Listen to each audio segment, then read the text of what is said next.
تام کوپر، پژوهشگر اتریشی حوزه هوانوردی نظامی که کتاب‌هایی چون اسکادران‌های F-14 ایران در جنگ را به رشته تحریر درآورده و گرایش ویژه‌ای به تاریخ نگاری جنگ‌های خاورمیانه دارد. مصاحبه اختصاصی با تام کوپر، کاری از ایران ایرفورس فنز، قسمت 9.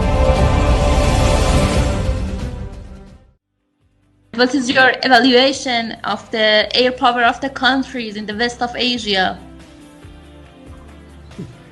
You have nowadays, for example, air forces like those of Saudi Arabia, of Kuwait, a little bit less, but let's say Saudi Arabia, and especially United Arab Emirates.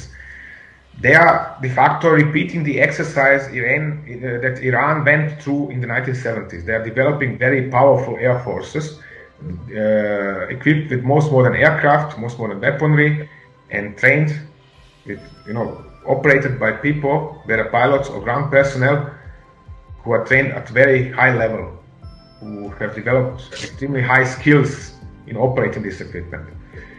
And an air force, especially the Saudi, has now also 6 years of combat experience in Yemen. And similar is the case with Emirati Air Force. Emirati Air Force was not only fighting in Yemen for years, but has meanwhile been involved in warfare in Ethiopia lately. This is just 1 month or 2 months ago. It has been involved also in Libya, and to a lesser degree in Syria. So they are very combat experienced, they are very professional. Lesser air or smaller air forces like, for example, Kuwait or Bahrain, they are highly professional but very small. They are sufficient for local defense.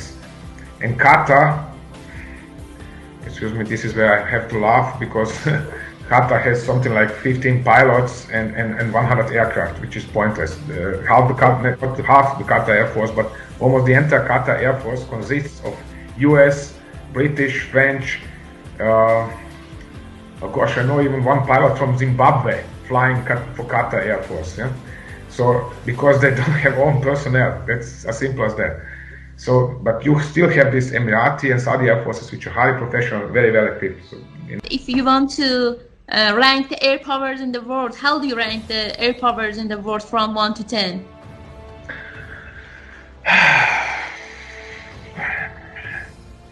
Well, nowadays it's the technology that is decisive about almost everything. Nowadays you don't even need to be a particularly good pilot. You press the button, the aircraft takes off. You press the other button, the aircraft lands.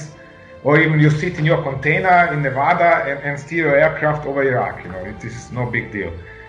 Obviously, the American Air Force, US Air Force, very highly because it has this technology and capabilities. It can demonstrate or deploy firepower very far away from its home base and with high precision. Whether it knows what has it hit over there, it's a different question. I would similarly rank the French Air Force very high for similar reasons, and even Australian. Yeah.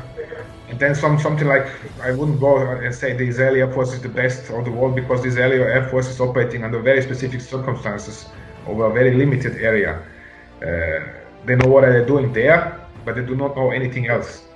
And thus they're uncomparable to, for example, French Air Force or Australian Air Force. Then there is an Air Force which is growing very rapidly, which is Chinese Air Force. They are training very intensively, very, very tough in training. They do not know plenty of things yet. They have no combat experiences whatsoever and so on, but technologically they are coming very fast forward.